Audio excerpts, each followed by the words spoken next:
Well, good morning, and thank you for coming this morning. We have a caucus that will begin in about 15 minutes, where we will continue to focus on jobs, the economy, and the budget. Here this morning with me is the Vice Chair of the caucus, Javier Becerra, and to discuss what's going on with regard to the budget and our priorities and the ongoing discussions in the Blair House is Chris Van Hollen, who along with Jim Clyburn are our representatives there that we're extraordinarily proud of. Today, however, again in an effort, we saw that there's a markup in the Ways and Means Committee, and with our continuing focus on jobs, what continues, unfortunately, is nothing more than an assault on the social contract that we have with our people here in this country, whether it's Social Security, whether it's Medicare or Medicaid. Today it's unemployment insurance, and it's just unconscionable in a time when we should be seeking and focusing on creating jobs. I can tell you, having been home in the district and seeing people, even though during this fragile recovery, who are still out there seeking jobs, and through no fault of their own, those who do get laid off or those who find that their safety net has expired, it doesn't make an awful lot of sense to throw them out in the cold, to not have them be able to pay their taxes, buy their food, pay their rent. And so what we see here is very alarming. And in case after case after case, when we peel away the veneer of what the proposal is, AKA we're going to reduce the deficit, really what we find here is an ending of the social compact between the people and their government and the very safety nets that are so important to them. Let me turn it over to our Vice Chair, who will then introduce Chris Van Hollen. Mr. Chairman, thank you very much, and we're pleased that Mr. Van Hollen can join us today to give us an update on where things stand in the Biden group discussions on trying to bring fiscal order to the federal government's budget. What we see going on today is more and more a clear picture of what America's priorities and choices are. And I believe the Republicans in the House of Representatives are helping us make clear what the distinction is between their priorities and choices and America's priorities and choices. Right now, they are saying that they will fight tooth and nail to defend the tax subsidies, the tax breaks that big oil gets at a time when it is making greater profits than ever. They are enjoying far greater profits than we've seen in more recent years. And in fact, they're continuing to take advantage of this tax break to the tune of over $2 billion a year. At the same time, the Republicans say that seniors in America must see their health care costs rise under Medicare because they, as they say, the country is broke. America's not broke. Its priorities just aren't in order. And what Democrats are hoping to do is put this country back on track so that we have our priorities where they should be.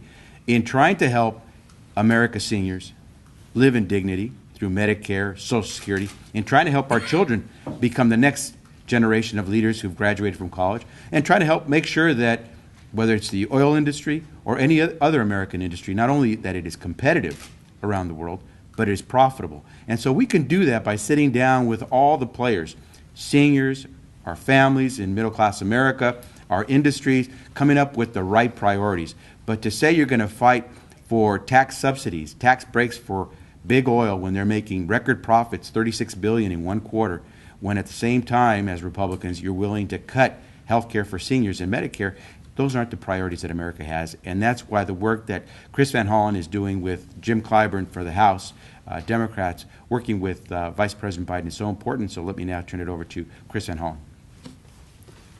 Thank you, Javier. I want to thank Javier Becerra and John Larson for their terrific leadership of our caucus and just reinforce what they have said, because at the end of the day, this discussion we're having on the budget is all about priorities. Anybody who's opened the budget for the United States of America knows that you've got a lot of numbers in there and it can look like a dry document, but at the end of the day, it is an expression of our values and our priorities. And Democrats have said our focus is going to be on making sure that the fragile economy kicks into full gear. And we have to make sure that we continue to encourage that process. Unfortunately, we've seen zero action from our Republican colleagues in the House to make sure that we continue to move forward. And we want to make sure that nothing they do, in fact, takes us backwards.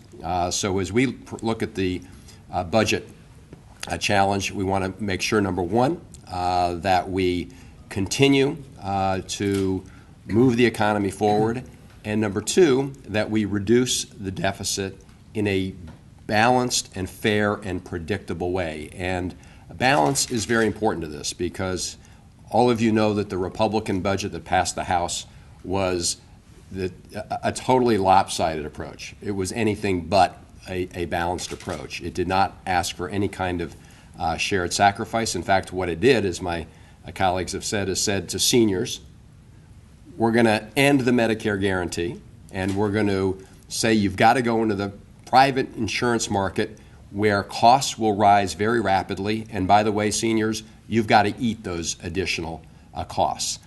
To seniors who rely on Medicaid in nursing homes and disabled individuals, right away, right off the bat, we're going to slash support for your care.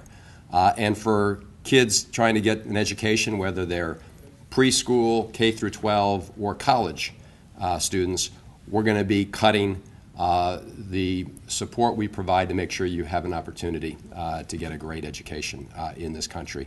At the same time, they said we're going to provide additional tax breaks to the folks at the very top, and we're going to keep in place the taxpayer subsidies to the big oil companies. So from our perspective, the issue is not whether we should reduce the deficits. We do need to do it in a smart, predictable way, but it's how. And we totally reject their approach of saying we're going to do it by ending the Medicare guarantee. We're going to do it by slashing Medicare and reducing investment in our kids' education. Let's look at a balanced approach. And that's what the President did when he laid out his proposal a few weeks ago in his speech.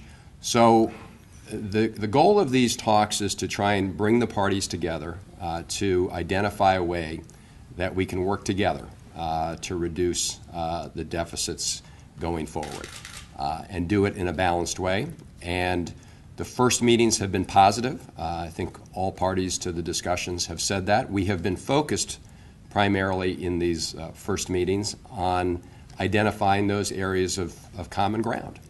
And we began by looking at some of the areas that actually overlap between the different budgets. And I think we've made some progress in that area.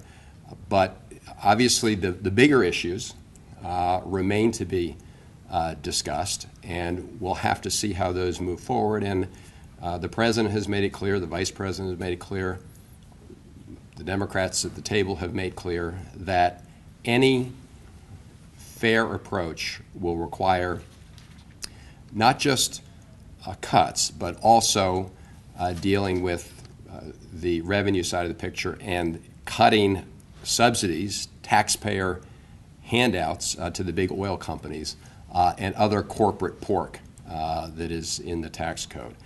And so we continue to look forward to a positive discussion with our colleagues and are very committed to trying to reach the goal of a plan to reduce the deficits in a predictable way.